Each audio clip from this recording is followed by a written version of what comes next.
Hello, this is KiwaniTalk. I'm Ray Scabori. I'll be your host for this evening's program. And KiwaniTalk is a public information program brought to you from the location we're filming at currently, which happens to be Gary Gardner's office. Gary Gardner, Esquire. He's a local lawyer and also a KiwaniTalk show host. Today I'm very pleased to have as our guest Pat D'Ambrosio.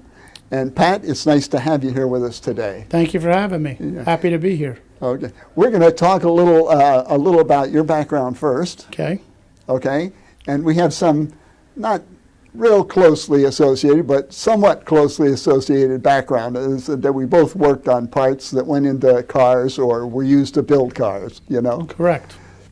So give me a little of your background, starting where you're comfortable. Well, basically, I came to Detroit from Philadelphia on a job transfer. And in 1979, I decided to open my own tool and die shop. Okay. And so I started with probably a 5-man shop and got to be a 35-man shop. And basically our forte was automotive, more so than, you know, the appliance industry. They do stampings. And that's basically where my background comes from, is in the metal stamping industry. So what we would do is, you know, there's many different tool and die shops. Some shops are complete build die shops. We were basically a detail die shop where we built mostly blueprint die details for progressive stamping dies. And of course, you know, we serviced GM and Ford and Chrysler at that time because they were the big three. Yeah. So as, you know, we grew, you know, we took on other businesses, you know, for other customers. So we probably had, I would say, 10 to 15 major accounts, okay? And we were doing somewhere in the neighborhood of $10 to $12 million a year. And then in 2007, I decided that I was going to move on because my 2 children did not want to be part of the tool and die business. My daughter, she's a psychologist down in Ocala, Florida, and my son became a finance guru here in Michigan in West Bloomfield. Yeah. He just thought I put in too many hours and worked too hard. Well, it's just that you loved what you did so much. And I did. I mean, it's true, you know. Now, I had to go back because I came from, not Philadelphia, but from the Philadelphia area, just Okay. north of Philadelphia. And I worked for Philco Ford in Lansdale. And Okay. actually, so my wife also worked there. That's where I met her. And so Henry Ford II came through the plant on a tour. They showed him through the plant. 2 weeks later, he shut the whole thing down right up to the director, you know. So I was out of work. But about a month later, a manager came in from Detroit looking for engineers. And he interviewed me and offered me a job. So that's when I came out. Okay. My wife and I got married and we came out. So we've been here ever since. Yeah. So, and, you know, I pretty much settled in the Dearborn area and became quite involved in, you know, many community service things, you know. And now, where did you start when you got involved in service? Which one kind of got you going? actually, I got started with the Dearborn Exchange Club. Okay. Okay, it's basically a 95-year-old service club. And, you know, over the years that I've belonged to the Exchange Club, as many other service clubs in the area, are getting smaller and smaller and smaller. Yeah. We cannot get the young generation to commit to being involved in the community, because everything that service clubs do is basically for the community, helping them. For the local community, pretty much. Right. Yeah. The Dearborn Exchange Club, actually, I sit on their outreach program, and I probably generate, where most of the funds go by request. And we raise somewhere in the neighborhood of $60,000 a year. And as you well know, no service club gets paid. No, It's all volunteer effort, and there's no overhead with the members, at least. In fact, they probably have to pay dues on top of the extra work. Yes, we do. We do. And one of the reasons that, I'm happy that I'm here is because I'm asking the community if you want to get involved, and it doesn't matter what service club, they should get involved, because, as I said, all the efforts and funds that we raise go back into our community. Yeah. We do scholarships for each one of the high schools every year. We work with the Dearborn Fire Department burn drive. We link up with good fellows. So there's a lot of good people in the community working hard to service our community. The Kiwanis Club is similar in Yes. that sense. We link up with the same groups, Mm-hmm. when they have their fundraisers, And they're a little more, like Goodfellas is a little more directed, but they've started some scholarships too. Mm-hmm. They have, I think, scholarships at Henry Ford, if I'm not mistaken. I believe they do. Yeah. Yes. Yes. And of course, that's great. You couldn't have too many scholarships over No, there, you I can't. don't think. And that's the other thing that, a lot of these young kids that are in school getting ready to go to college, their college of their choice, they don't realize how much scholarship money or money is out there for them to use. They don't research all the avenues that may give them money to go to college. Yeah. So I see, and like I say, until you research this stuff, you don't know. Yeah. Well, now with Goodfellas, for example, have you had your years where you're out there selling the papers and that sort of thing? Oh yes, we just finished up last weekend was Goodfellows weekend. We had great participation. Last year we were just shy of, I believe, and we couldn't sell papers last year because of pandemic. No, I'm aware of that. But the donations were very good, and we could continue our program. And I believe this year we will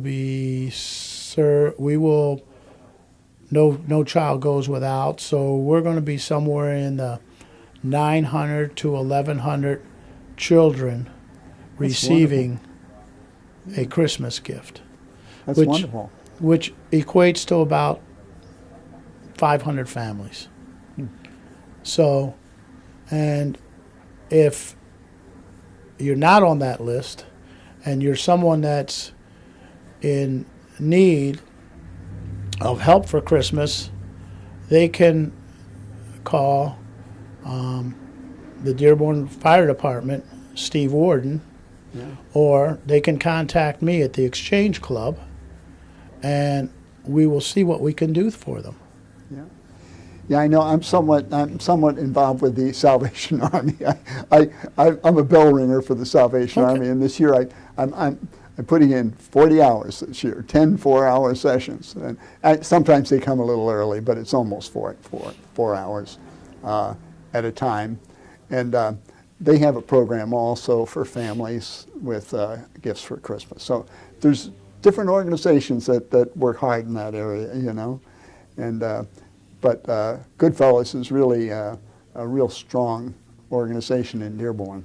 Well, the thing that I really noticed, with the Goodfellows is that even when people stop to give money, the reason they're giving money is because they said that their parents, way back when, Goodfellows helped them. Yeah, I've heard that from a number of donors say that. Yes. It's usually, sometimes it's a trucker or somebody like they lean out the window, you know. Yeah, well, Yeah, every penny helps. it sure does. It sure does. It's a little chilly Friday morning. No, Saturday morning. I'm sorry, I was out Saturday morning. Yeah, I was out Friday morning at 6 a.m. We cover the corner of Monroe and Outer Drive. So we start at 6 a.m. and we go through the day. Later in the day, we do Dearborn Farm Market Friday and Saturday. Okay. So that's pretty much where the Exchange Club concentrates for the Goodfellows. I see. Okay. Well, I'm sort of a loner. While Kiwanis has collected for the Salvation Army, what they usually do is they call up and they get a store and then they switch off all day. You know, and I've been doing it for so long. You know, if you do 40 hours, I just set mine and schedule it and then show up. You know, and I have another problem. I get my hands go numb if I'm outside, so they let me go to the Kroger in you know, the Southside Kroger, whatever they call it. Okay. And they let you sit in the Where the carts are, you know, the exit vestibule or whatever you call it. And I can manage in there. Okay. You know? Yeah, it does get cold, and I've been in rain, snow, wind, sunny days, you know, but it's rewarding. It is rewarding. It is rewarding. You know. And then and people know you're volunteering, and they appreciate it. That motivates their donation. You know. Yeah. With a lot of donors. And that's one of our problems at the Exchange Club. You know, we have probably 12, maybe 15 members that are probably 80 to 98 years old. Yeah. Same here in the Kiwanis Club. So we can't ask them. No. And as I said, you know, all these service clubs could use some young, They sure could. energetic help. They sure could. And hopefully, Our club, we actually have, let's see, we have about 3 younger people, and we're hoping like mad they'll bring in some more younger people that, you know, but one of the things that's a little hard for younger people is they've just gotten out of school and they're you know, their financial situation is they're maybe still paying off tuition or whatever, and so it's a little harder for them financially, you know.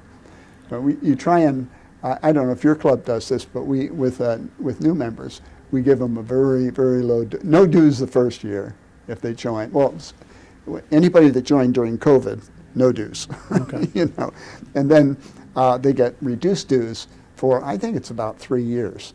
The dues are reduced, you know.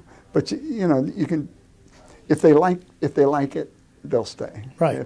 If you know, it's mostly you have to be motivated with the service in mind. That's the motivation. You know. yeah. And you know, I've done fundraisers. Actually, I sit on our current mayor's fundraising team, you know, and we've raised money for him for his golf outings, and that money raised, you know, for Dearborn one Dearborn, I should say, you know, that money is for him to use to do events. It's not a political fundraiser. Yeah. Where he can, you know, go to a function and he has money to donate to several things. Yeah. The other area that I am very big in is our animal shelter. We just did a show there. We had this equipment down there and did a show in the animal shelter. Yeah. It was nice. I'm trying to remember that. I can't remember the gal's name right now, but she's very. Kim Cross? Yes, Kim Cross. She's very very motivated in managing that place, you know. I have a pasta dinner fundraiser every year. Last year we had to do it curbside, and basically we've held it at Park Place, and I've been able to raise anywhere between $18,000 and $20,000 at that fundraiser. I do not charge the shelter any fees. I donate all the food, make all the food for approximately 400 people.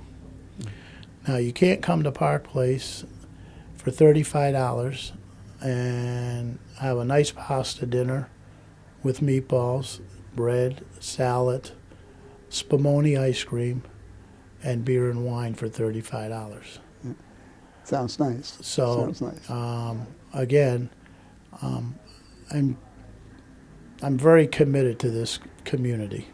Well, I can see that. I can see that. Pat, we're going to take a little break. Okay. Now we have a short commercial to promote Kiwanis a little bit, and we'll be back with you in just a minute. We're here with Pat D'Ambrosio, and we'll be back right after the break.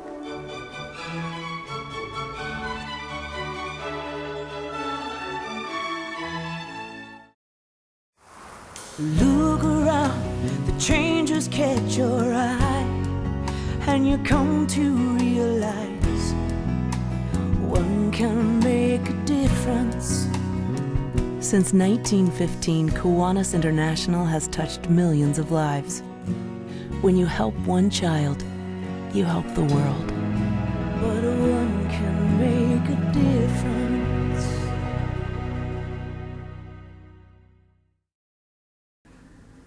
I'm Ray Scaboria. We're back here with Pat D'Ambrosio. Pat's a very community-minded Dearbornite, and we're going to talk a little bit about his new job, which he got about a year ago after the election, I assume. Correct? And that is that you're also a school board member. Yes, I am. And the school board membership is you actually have two areas of responsibility. Why don't you talk about the two areas? Yeah, and it's a unique situation, but in Dearborn, we have two boards. We have a board K through 12, and then we have a board for Henry Ford College. So you wear dual hats, and completely different one from the other. Sounds like it makes double work. Well, there is double work, but you know. But some cooperation too. Yes. I would, in my first year here as a school board member, it's been very interesting, especially at this time with COVID and other things that have taken place. So I don't know if you're ever right or you're ever wrong, whatever decision has been made. But I can say that we have a great school board. We have a great superintendent in Dr. Glenn Maleko and his staff. Yeah. And I enjoy working with them on the school board. Well, most people that are on the school board, they're very interested in the schools. They're not in it for the income or anything like that. I didn't even know if there is some income, but there is very little income, but is it enough to pay for the gas? some days. Some days. I chose to run for the school board because I was interested in children and our schools. Yeah. Because a strong school community means a lot of things. Number one, our housing, okay? It holds our value of housing. Now we have about 22,000 K through 12 students in all of our schools. So it's important that we have a very good school system. We are one of the only few school systems that have won back-to-back-to-back blue ribbons for our schools. Yeah, the school, Dearborn gets pretty darn good marks on the quality of education available Yes. in the public schools. Yes. So, you know, is it easy? Not really, because you're dealing with many different situations. You know, you know, as you know, the COVID-19. Should you wear a mask? Shouldn't you wear a mask? You know, but we're mandated by Wayne County. You know, we have to follow the guidelines. You know, Yeah. so it makes it a little bit different. And in the K through 12, we have to deal with parents. Yeah. You know, good or bad. Where in the college at Henry Ford, we don't have that interaction with parents. Yeah, the students are adults mostly. Right, now. the students are the adults, and therefore, you know, when we have issues, it would be a student issue related, and there's very few of them. Well, a lot of the COVID issues with vaccination, a lot of the students who are only recently able to get vaccination. I mean, in elementary school. True. Yeah. It's only been within the last couple months. Yeah, and you know, it's pretty hard. You can't absolutely force a parent to get their child vaccinated. You know, I mean, and yet I'll tell you, when I was young, you had to get a vaccination from smallpox. Yes, you know, that's because true. I think all of us this age, we remember that. Yeah, know? I do. And for a long time, you could see it because they did it. It wasn't a needle; they scratched it. You remember that? Yeah. Yeah. And you'd have a scar there. You know, Yeah, you had a would mark. show- You had Correct. a mark. Yeah. Yeah. But I keep telling people there's a estimate that 500 million, half a billion people died of smallpox in history, going all the way back. You know, and smallpox doesn't exist anymore because of vaccination. Right. You know? Yes, you're true. It's And true. it could be that that could be the same thing could happen with COVID in time. You know, if the mentality changes a little bit on vaccination. Well, yes. You know, I mean, you're going to have to get everybody, and again, you can't force people to do it. You know, I know it's in the judicial system right now, you know, whether it can be mandated or not. But, you know, I mean... Well, certain institutions mandate it, like some colleges do, Yeah. and they can mandate it. And I think some of the medical institutions mandate it. That's true. Yeah. So, I don't know.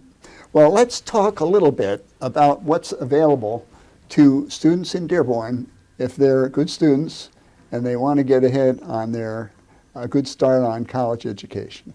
Well, you know, we offer a 5-year program that is started in the high schools for different trades that you may want to be involved in. And actually, it's a 5-year program. The first 2 years, you take all your curricular activities at the high school level, and then you start at Henry Ford College, and you finish up your college education, and you walk out of there in 5 years with a degree. And again, we're a model of this program right now. To the rest of the state, if they like, other communities would like to set up a program like this. Correct. And this is a wonderful thing for young people because their own school district is paying for their education all the way through that. The only thing is they have to make the decision to go into it before they get too far ahead, along in high school. That's correct. Yeah.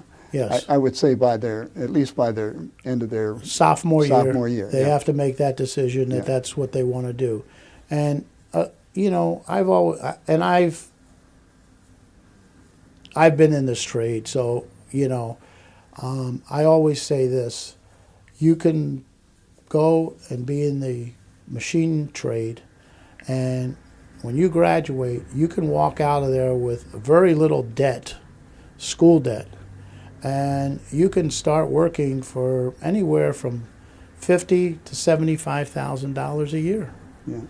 And the problem is that and we're working on this, is that we need to educate these kids in the high school level, whether it be Dearborn or Taylor, Dearborn Heights, wherever we go, we need to promote this program to these kids in the high school agenda. And that's where we fall a little bit short, because we're not out there pushing these programs other than in our own local school.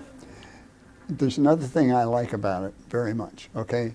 There's a big difference between attitude about education in high school and in a higher, you know, in a community college or in a college, okay? So here you have young people that are 16 or 17 going over to Henry Ford, and there's a whole different attitude about education over there. The people that are there are paying to get their education. Right. You know what I'm saying? And these people are getting it for free because they live in the district. That's correct. And the only thing they have to do is pay for their transportation and do the work so they can pass the courses. Pay for their books. Yeah. And so, again, it's a great program, and I'm happy to be part of it. I think, you know, as we continue, you'll see a lot more about it in our local newspapers, our schools, how we're trying to push for the younger generation to look at all these trades that are available at the college level, and coming out of there after 5 years and having a degree. Yeah, So it's a wonderful opportunity for young people.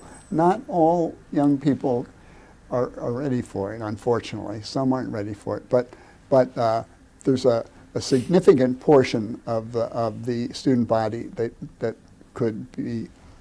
It's like a blessing, you know, to have that exposure in your what would have been your junior and senior year in high school, plus a year to finish up the more technical one more year, part of the education. Right. You know, instead of you, when you're a senior, graduating and deciding what college you're going to go to or whatever you're going to do, you have a 3-year jump.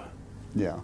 On this program. That's right. You sure do. So in another year, you're graduating with a degree. Yeah, that's great. And if the student wants to go further in education, most all those credits will transfer to a 4-year school. Correct. And if they work hard, they can have a bachelor's degree in 2 more years. Yes. So maybe a summer class or 2, but you know, it's just a wonderful opportunity. Pat, you know what? We're just about there. Okay. We've enjoyed talking to you so much. Pat D'Ambrosio, a member of the school board, Dearborn School Board, both the K through 12 and the Henry Ford Board. Well, it was my pleasure coming on. I appreciate it, and you know, I look forward to seeing what we said on TV. Okay. Thank you for watching KiwaniTalk. Tune us in again soon.